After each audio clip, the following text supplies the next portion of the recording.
So this artificial intelligence AI in healthcare subject, or webinar rather, is going to be presented to you by Dr. Mohammed Khalifa. As I mentioned, Mohammed is a medical doctor and is also currently the Director of at the ACA College of Health Sciences, as well as the Master of Healthcare Management course coordinator. Mohammed also teaches multiple subjects in the health informatics space. He has many, many years of experience in that health informatics space, healthcare management, strategy, analytics. He's worked in a variety of diverse positions focused around healthcare management, intelligence, data analytics, and a very wide variety of other aspects of the healthcare management space. He's also had a very large number of published journal papers, including 5 papers published just in the last year on AI and healthcare, which makes him really the perfect presenter to bring us this short course. And I'm really, really excited to hear from him. So without further ado, Dr. Mohammed, please take it away. Thank you very much, Jack, for this nice introduction. And it's my pleasure to be here with you today in this webinar on artificial intelligence in healthcare. So today we will be covering some of the very important topics about AI in healthcare.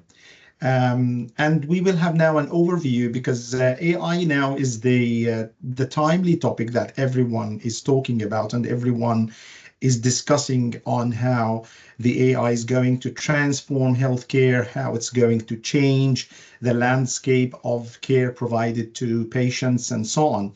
And we can find that from research and from practice and from what we see in terms of technological advancement that AI in healthcare is going to change the diagnostics, such as diagnostic imaging, for example, using different modalities of diagnosis like CT scans, MRIs, and X-rays, and because the AI can easily identify anomalies and abnormalities within the images to discover conditions and issues and tumors and cancers at early stages as well. AI can also help to personalize medicine based on the clinical condition of patients and their personal characteristics such as age group, gender, associated comorbidities, and other conditions. It can also help in intelligent interpretation of remote monitoring. So you will find that radiology, pathology, even remote monitoring will be heavily affected by and impacted by AI. AI can also help healthcare providers like doctors and nurses to make more informed decisions, which will be reflecting on the clinical outcomes of the patients through analyzing large amounts of data, identifying new patterns that could be skipped or could be not clear for humans. AI can help also predicting the outcomes and optimizing the treatment plans for each patient, leading to more improved patient care and patient outcomes and increased efficiency within the healthcare systems. However, we still have certain ethical considerations such as data privacy, algorithm bias, and transparency. These must be addressed to ensure that we are using AI in a more responsible way. For example, data privacy, because no one knows exactly when you send some of the information to the AI, such as ChatGPT or DeepSeek, the Chinese one, or any other AI. You never know where this data, where this information is going to go, and who has the authority to view and reuse or reuse the information that you have just shared with the AI, because the AI is just like a black box. This is one of the ethical considerations.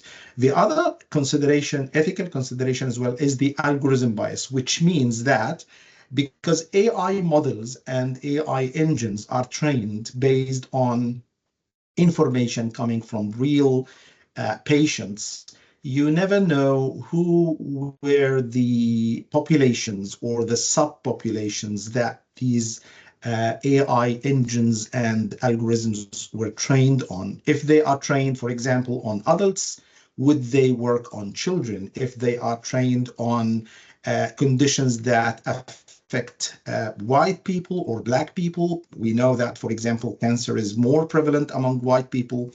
Cardiovascular conditions, hypertension and diabetes are more prevalent among black people, brown people, and so on. So if there is a specific subgroup or subpopulation of patients that was used to train these algorithms, then there will be a kind of algorithm bias because the system will be trained on those specific subpopulations and might not show the same generalizability or validity on other populations.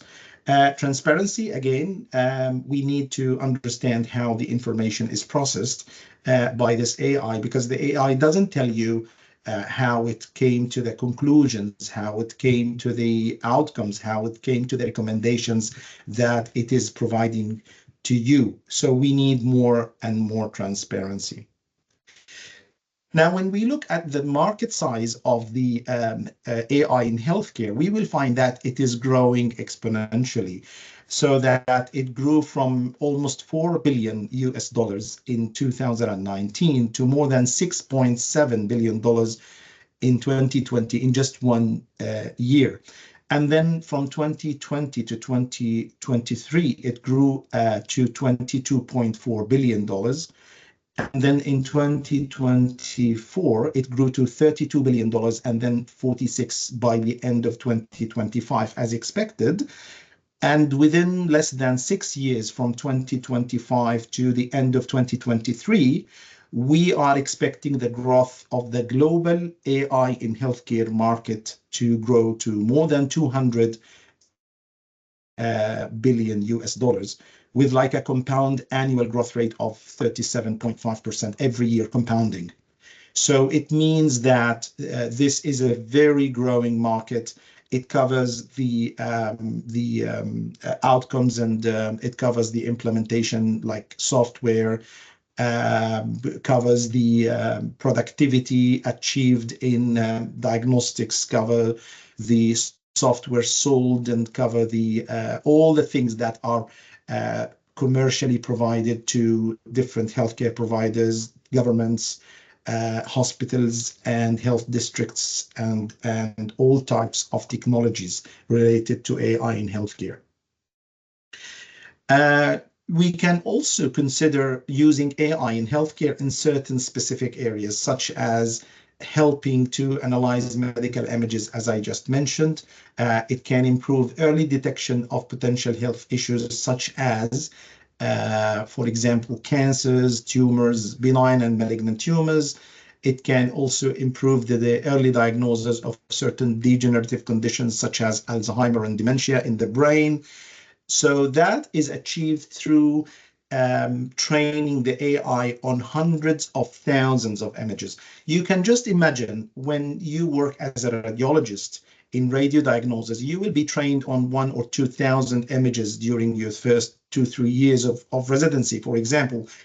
And then you become very expert within 5 to 10 years time, when you have seen already 5,000, for example, MRIs of brain tumors. Then you could imagine that you will get the ability to diagnose the type of the tumor, the best way and approach to deal with that tumor. For example, surgery could be better for superficial tumors in the brain, for malignant tumors as well, like meningioma, for example.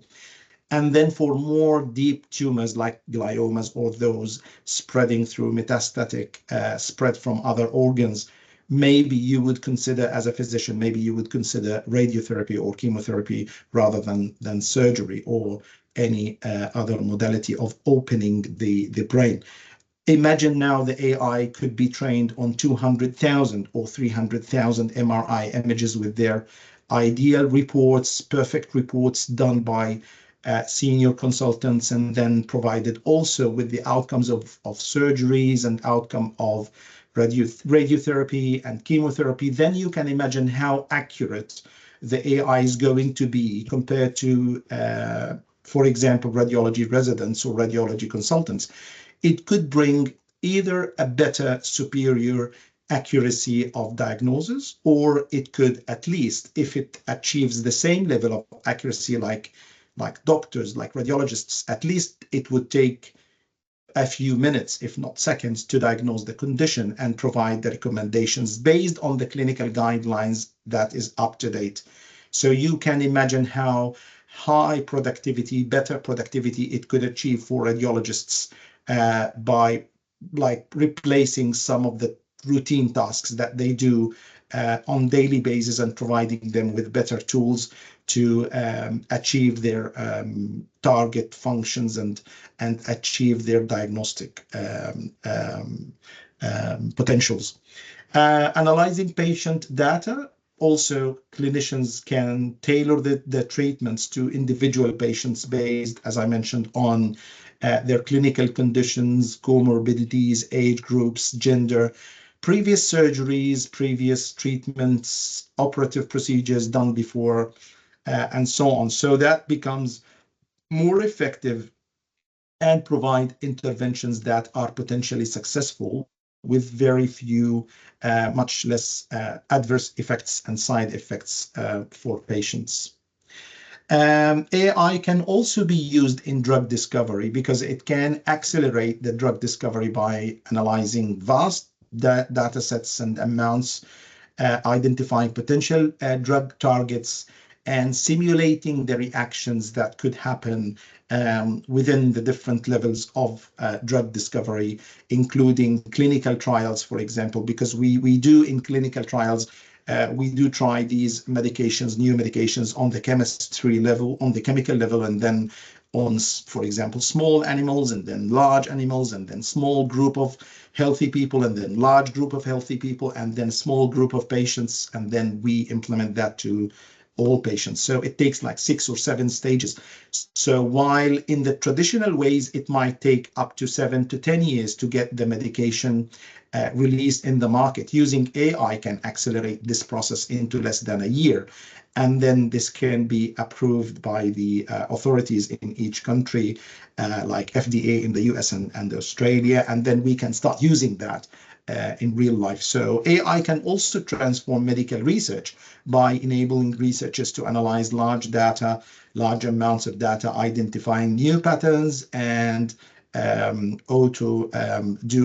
the tasks that we do, for example, in editing some of the texts, for example, extracting information from primary studies when you do a systematic review, for example, find the patterns, doing more qualitative research, qualitative analysis of the information. If you have a primary study with interviews with healthcare professionals or patients, and this interview includes 70 participants, and then in the manual ways, even using in vivo and other software packages for qualitative analysis, it would take you weeks to get these patterns recognized and analyze what everyone was saying and what are the topics that were discussed, and then what each one contributed. And for example, what is the percentage of people who agree together on a specific topic, and if their response was positive or negative, and what exactly did they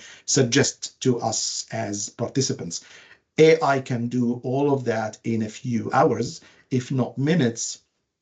And with more and more processing powers of computers and speed of the internet, we will get into a more advanced forms of AI that can deal with larger amounts of data.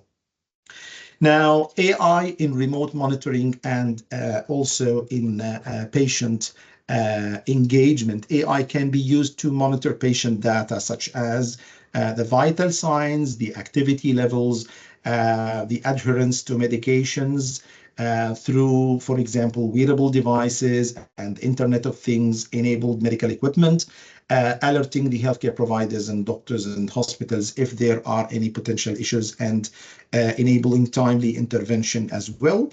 Remote monitoring can really improve patient quality of life by reducing hospital visits, reducing emergency department visits, enabling continuous care, and allowing patients to remain in their preferred environment at home. For example, for elderly to stay independent and reduce their need for residential care, for example, residential aged care and long-term care, for example, nursing homes and so on. And ultimately, this will reduce the healthcare costs. AI can also engage patients in their own healthcare and empower them to take more active roles in their healthcare and wellness through conversations with chatbots and virtual assistants and personalized health information. And that could lead to improved self-management and a better understanding of their own health conditions.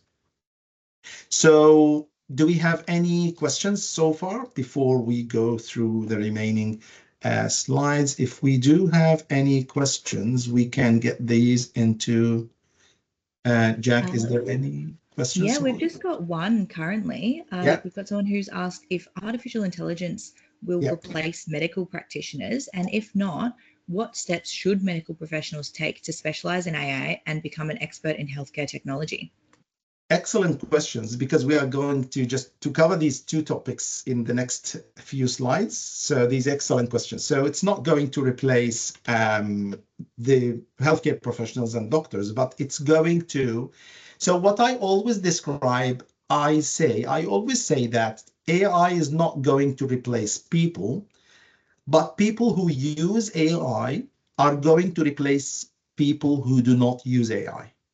So doctors who use AI in their writing their notes or preparing their reports or diagnosing conditions, or radiologists who see MRIs and CT scans on daily basis, when they use the AI engines and software, they can replace other radiologists. They can take the job of other radiologists, especially with the increased productivity. Then they will be able to, for example, a radiologist who use AI can replace the job of 3 or 4 other radiologists who do not use AI. So it doesn't mean that AI is going to replace the doctors, but AI is going to enhance the performance, increase the productivity, increase the efficiency of their work by providing them with tools that can improve their speed and accuracy. So it's more like an efficiency and productivity aspect of improvement. Now, the other question, which we're also going to cover tonight, is what are the skills that people, healthcare professionals, and other professionals should have to be able to use AI. Actually, AI is going to create new jobs. For example, creating AI engineers who can drive the AI, who can prompt the AI with instructions and guide the AI into the specific tasks that they want to do.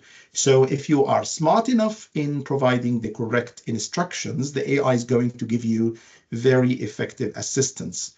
If someone is not trained on how to use AI, then AI is not going to guess. For example, it's not going to guess or assume what you will really need the AI to help you with.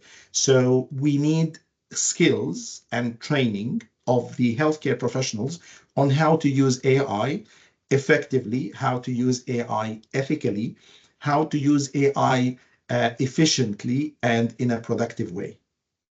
I hope this answers the question. Meanwhile, I can go through the remaining slides here, and then we will have a stop for like 15 minutes to take more questions. Okay, so the future of AI in healthcare. So AI is expected to continue to evolve, as I mentioned, and the healthcare system is likely to transform with improvements in patient outcomes and more informed decision-making and increased efficiency and productivity across different aspects of care. As I mentioned, from diagnostic imaging to treatment, personalized treatment, recovery, clinical trials, drug discovery, and then addressing ethical considerations and ensuring responsible use of AI will be very crucial for the benefits of all healthcare professionals as well as patients. And then collaboration between healthcare providers and technology companies and regulatory bodies and authorities in different countries is very essential for establishing like guidelines and best practices and ensuring that AI innovations in healthcare is very safe. These innovations are safe and effective and ethically sound. The integration of AI in healthcare will require continuous education for healthcare professionals to support better understanding of AI technologies and their potentials, and then enable the healthcare workforce to adapt to these changes and leverage and use the AI tools for their full potential. So this is going to be the future of AI in healthcare. When we look at how AI is used in healthcare currently and based on, for example, one of my recently published papers in 2024, and we will provide you with a link to my published research. So AI is expected to grow significantly and become an integral part of healthcare sector. We will find that 29% of studies are exploring how AI is impacting the accuracy and productivity of clinical decision support tools and alerts. 25% are discussing predictive analytics and risk stratification, clinical workflows and optimization, and automation of patient flow and referrals, treatment and therapy recommendations. 19% of studies are discussing these aspects. Then diagnosis and treatment recommendations and clinical documentation and dictations. For example, AI can easily understand speech. Speech recognition is easier by AI. Remember when you were like 20, 25 years ago, we used as doctors to call an internal number in the hospital and then just dictate our reports to the medical transcribers who come overnight and then transcribe these notes into a typewriter or a computer report. And then over time, like in 10 years, 15 years from now, before, we used to have the voice recognition systems, and then doctors and nurses had to train on these systems. Nowadays, AI can detect different accents and doesn't need much training when you start dictating by your own voice and your own accent, when you start dictating into a medical report, into nursing notes, into history taking, physical examination. AI is able now even to solve the chronic problem that we had, that transcription systems, automated transcription software systems, could not differentiate the voice of the doctor from the voice of the patient in the clinic. So there was some confusion. Sometimes these software could transcribe some of the sentences that the patients mentioned as if the doctor was mentioning these sentences. But AI now, with more intelligence and processing powers, it can differentiate the two voices, or even more than two voices, even three voices in the room. It can differentiate their voices from each other, and then could put, for example, user 1, user 2, user 3, or physician, patient, and family member. And then it can help a lot in voice recognition and writing notes and preparing reports based on provided guidelines, provided report templates, and so on. So it's going to highly impact the productivity of the doctors, as I mentioned. Now, how AI is going to impact the different types of healthcare jobs, for example, we will find that AI is going to change a lot of things, like job displacements, for example. When AI and automation might lead to some kind of displacement of certain job roles, particularly those involving repetitive tasks of data entry or data analysis. For example, jobs related to medical transcription, as I mentioned, data entry, certain diagnostic tasks such as interpreting medical images or radiology reports or lab results. Maybe all of these functions may be at risk as AI technology become more capable of performing these tasks efficiently and accurately. So if it's not exceeding the doctor's accuracy, at least it can provide them with highly efficient and timely tools to increase their productivity with the same level of patient safety and accuracy of performance.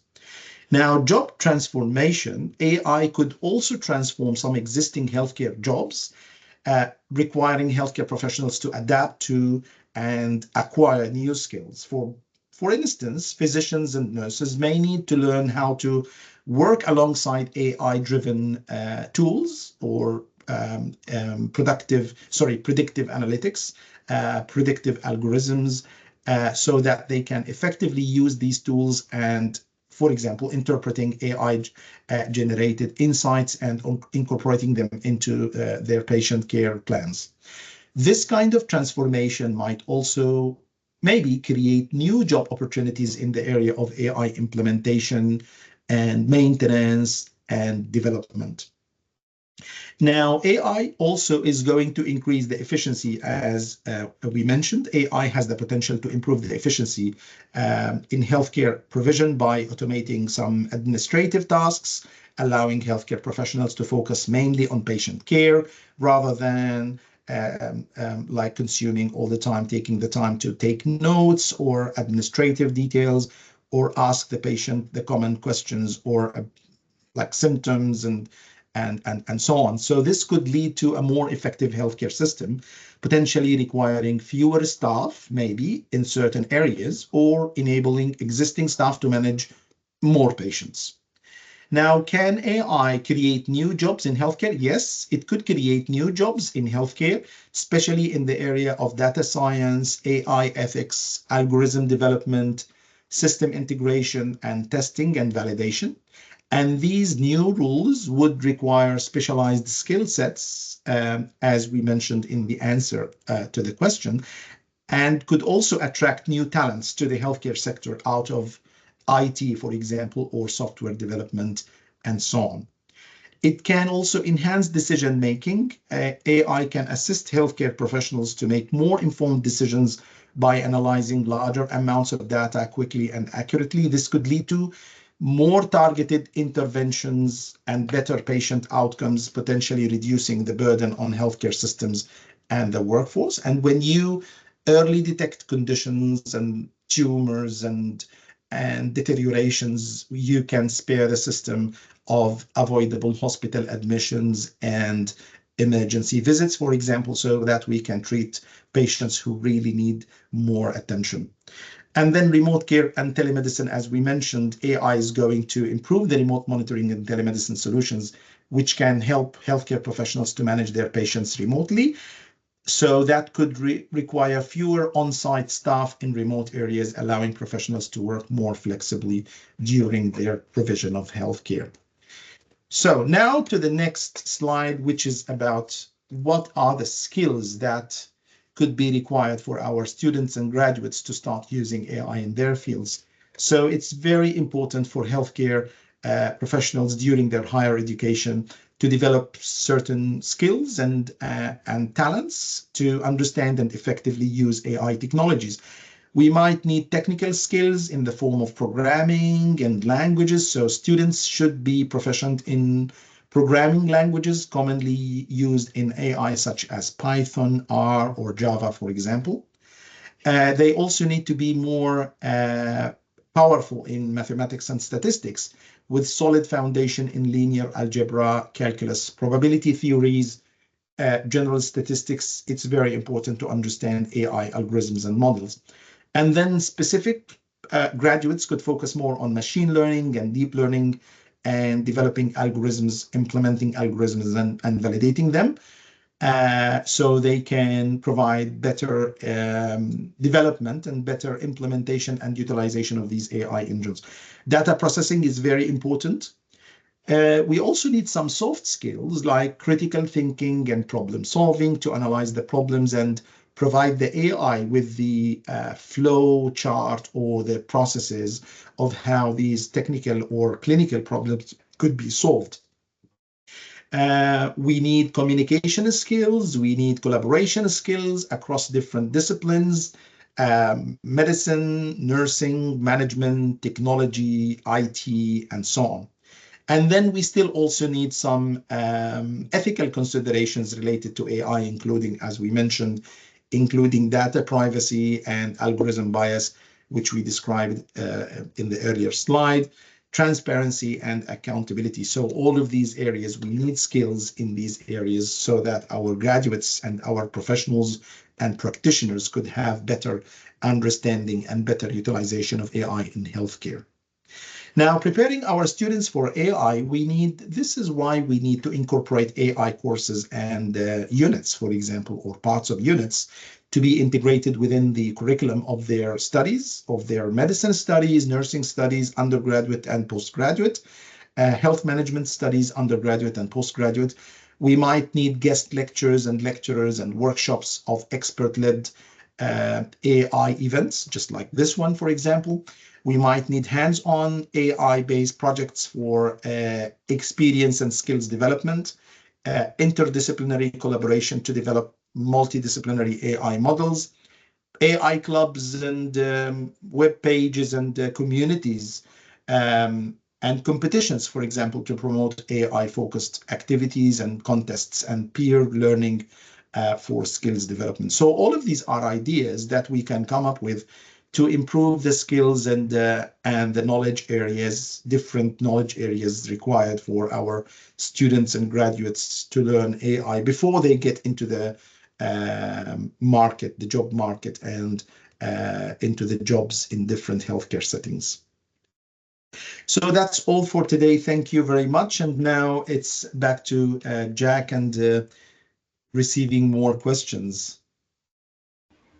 Yes, and we've had quite a rush of questions as well. So we'll take it from the top.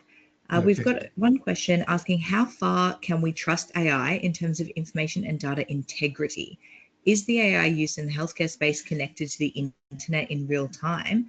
And if it is, could this give false analysis from data collected over the internet? How do we or how can we mitigate such risks? Well, first, we can't really trust all AI information provided.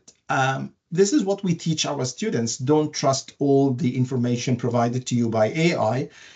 Otherwise, we will get over-reliance on AI, and then we will not have to, over time, we will not be thinking much about the validity and accuracy of the information provided, because we will think that this is the best practice, this is the best advice, this is the best information provided. We will assume the validity of this information as well as its accuracy, which is wrong, at least until we do test these systems and make sure that the information is compliant with our clinical guidelines and clinical pathways and our current knowledge.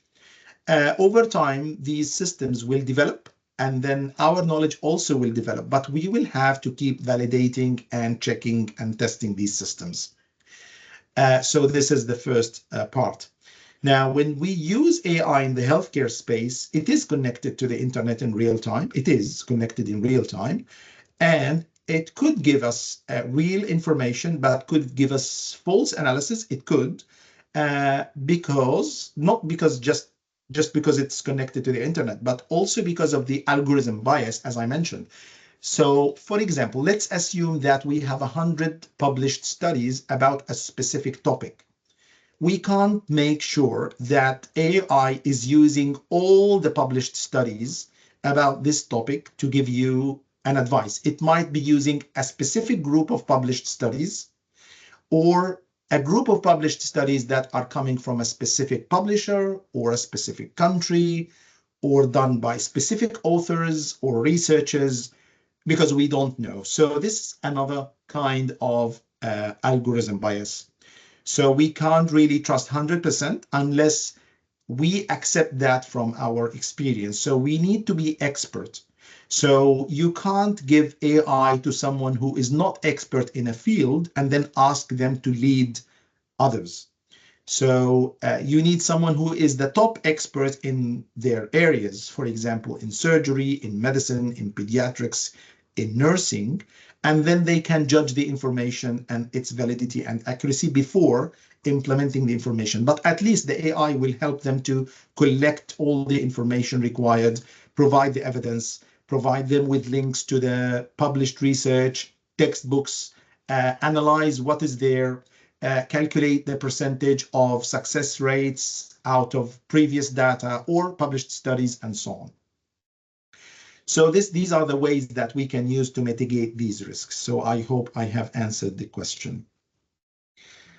Really good answer. I feel like that potentially might be a little bit of a question of generative rather than analytical AI, essentially. Yes. Yeah. We've got another question asking, do you think AI companions could provide some sort of solution in the context of mental health as an AI companion may be personalized and available 24/7? Yeah, they do. They do. Chatbots, intelligent chatbots that do conversate and discuss with patients and provide them with some relief of symptoms like anxiety and sometimes depression. We have a plethora of research in the area of mental health and the AI role in mental health through AI agents and conversational agents and chatbots and so on. So they do have some effectiveness. However, the thing that we did not yet research about is what is the long-term impact of, as I mentioned, over-reliance or maybe a kind of dependence. Dependence is just like dependence on drugs. When we have someone who uses drugs too much, even regular drugs like analgesics, we might develop some kind of dependence or some kinds of tolerance. So we might need to keep always using that thing. And then we can't really easily separate ourselves after we heal from the condition or reduce the symptoms of anxiety and so on. You could develop some kind of addiction on using the tools or dependence, which is a long-term impact that we have not yet researched enough, but we should. Fascinating. We've also got a question for those who already work in digital health. How do you see AI impacting those roles? Well, I think it's going to transform their roles and increase their productivity rather than replace their jobs. It could replace part of the job. It could replace the repetitive tasks that they do every day. It could replace their communication with people. You can say, for example, AI can help them to write emails, improve documents, enhance reports, create tailored guidelines for implementation of healthcare plans and so on. But it's not going to, at least not on the short term of 5 to 10 years, it's not going to replace their jobs, but could replace some of the tasks that they do. Great. We've also got a question asking, what role do you see for AI in the pre-hospital setting? Well, I think we already mentioned that when we have intelligent patient monitoring, for example, it could spare patients from avoidable hospital admissions and emergency visits. So that could be one of the pre-hospital rules. In addition to preparing healthcare teams, for example, to receiving a patient in the emergency department, receive a patient for admission, schedule a patient for surgery. It could help in the efficiency and effectiveness of these procedures in the pre-hospital settings. And also, as I mentioned, to avoid some of these avoidable hospital admissions and emergency visits by properly and effectively controlling and managing chronic conditions, for example. Yeah. Interesting. As someone that worked in pre-hospital emergency space as well, Yep. I definitely see a lot of appeal in something like an automated pre-notification for, say, a stroke, bringing in a patient. Right. There would be a lot more intelligence and resources freed up to focus on taking care of the patient rather than notifying receiving hospitals for things like Right. that. We've got a question around concerns and considerations around AI transcription of consultation room clinical notes. This participants mentioned specifically within counselling and psychology therapy sessions, but I would broaden that to all sorts of privacy concerns in general, medical, physical, or mental health related. Well, if we could mitigate the risk of privacy and confidentiality of the information used or shared with the AI, then definitely the AI can improve the productivity of taking notes, cases, communication, treatment plans, and so on. So we still have this kind of skepticism about where the information goes and who can see the information. And just like when we first saw the electronic health records and implemented in the 90s, for example, like more than 30 years ago, we started implementing electronic health records, and then healthcare professionals and doctors and nurses started questioning where the information is, where is it stored, who can access the information, how can we provide confidentiality and keep security of this information not to be accessed by unauthorized users or leaked to unauthorized people or lost or deleted, for example, or impacted by cyber attacks or something like that. So the same thing is going to apply in the AI area. So we still have to work a lot on the legislations, regulations, and procedures to protect the privacy and confidentiality of this kind of information. But definitely it will provide productivity. Yeah. Fantastic. And that is probably all that we actually have time for this evening. We're going to have to wrap up our session proper. So thank you so much, Dr. Mohammed. Is there anything else that you'd like to briefly add? No, that's all for today. And if anyone has questions, I think they can communicate with us later on, right? Absolutely. There are a couple of little housekeeping things that I'll just leave everybody with.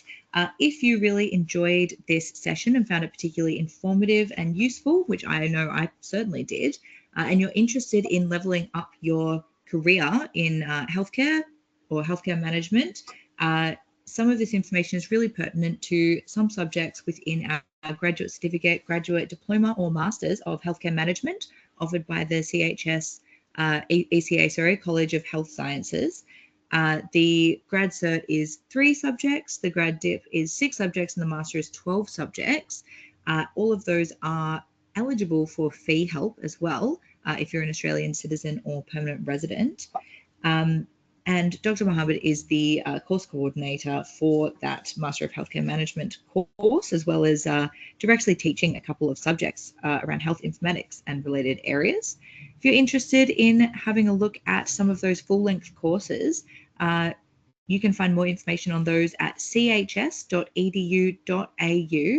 and navigating to the online courses tab within the ECA College of Health Sciences.